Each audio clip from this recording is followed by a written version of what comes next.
Assalamualaikum warahmatullahi wabarakatuh. Hari ini kelompok kami akan mempresentasikan tentang BEP atau Break Even Point. Sebelumnya, perkenalkan dulu anggota kelompok kami. Ada Aksyara Syahreza, Alia Maleka, Brilian Noval, Nadine Fahira, Namira Aulia, dan Raka Dwi Saputra. Jadi ada yang pertama pengertian BEP. BEP itu atau Break Even Point adalah titik di mana pendapatan yang kita dapatkan sama dengan pengeluaran yang kita keluarkan di awal. Jadi pada BEP ini tidak terdapat kerugian maupun keuntungan. Masuk ke tujuan BEP.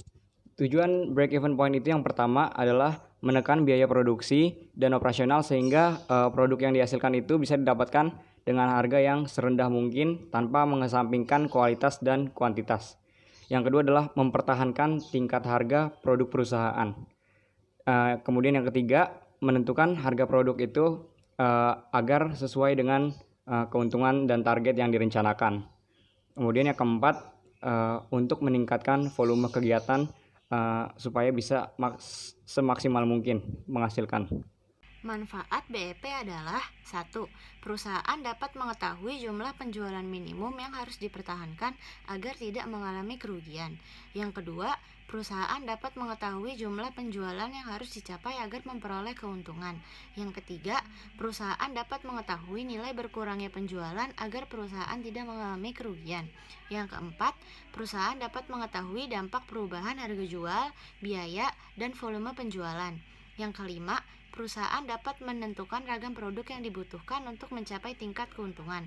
Yang keenam, perusahaan mendapatkan informasi dan pedoman dalam menyelesaikan berbagai masalah yang dihadapi. Dan yang ketujuh, perusahaan mendapat informasi yang dapat digunakan untuk membantu proses pengambilan keputusan untuk menutup usaha atau tidak. Selanjutnya adalah pengertian dari biaya tetap.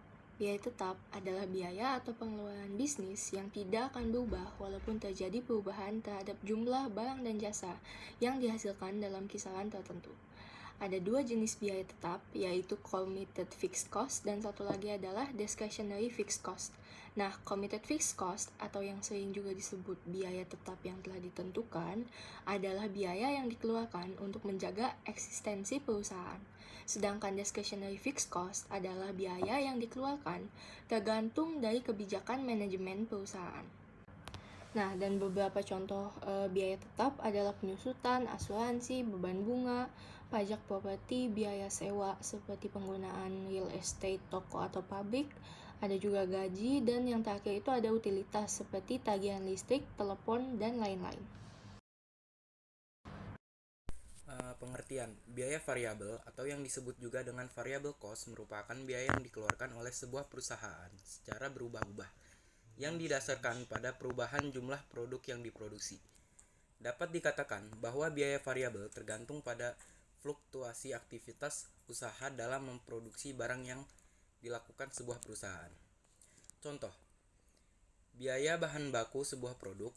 Biaya tenaga kerja langsung dalam bentuk upah kepada karyawan biasanya dihitung berdasarkan beberapa unit produk yang dapat dihasilkan per orang. Biaya pengemasan produk, biaya kargo, berbeda-beda sesuai dengan negara tujuan tempat produk akan diperjualbelikan, dan biaya lainnya. Mengambil contoh selada. Satu ikat selada memiliki harga 10.000. Harga tetapnya adalah 20.000. Tanah 5.000, pot gelas 5.000, benih 10.000.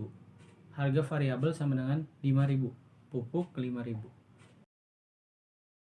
Perhitungan BEP ada dua, yaitu BEP unit, biaya tetap per harga jual per unit min biaya variabel per unit, dan yang kedua ada BEP rupiah, biaya tetap per kontribusi margin per unit bagi harga jual per unit.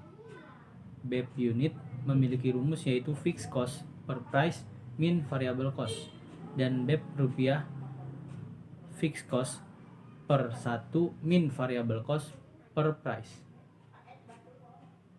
Agar lebih mengerti cara menghitung BEP, kita bisa lihat dari contoh soal.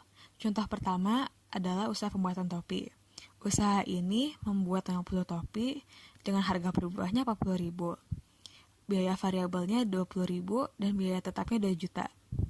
Cara menghitungnya adalah dengan BEP unit produk. Yang rumusnya telah dijelaskan tadi, 2 juta dibagi 40.000 dikurang 20.000 yang menghasilkan satu sebuah topi.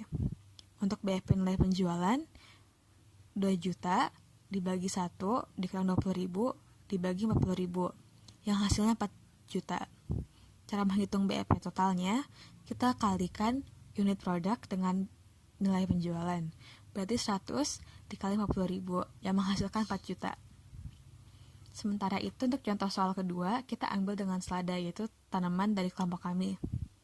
Satu ikat selada harganya 10.000. Harga tetapnya 20.000 dan harga variabelnya 5.000. Untuk BEP-nya kita menghitung 20.000 dibagi 10.000 dikurang 5.000. Jawabannya 4 ikat. Untuk BEP nilai penjualannya kita ambil 20.000 dibagi 1 dikurang 5.000 dibagi 10.000. Lalu 20.000 dibagi 0,5 dan jawabannya 40.000. Jadi menghitung unit produk dengan nilai penjualan selada 4 dikali 10.000. Jawabannya 40.000. Terima kasih telah mendengarkan penjelasan dari kelompok kami. Wassalamualaikum warahmatullahi wabarakatuh.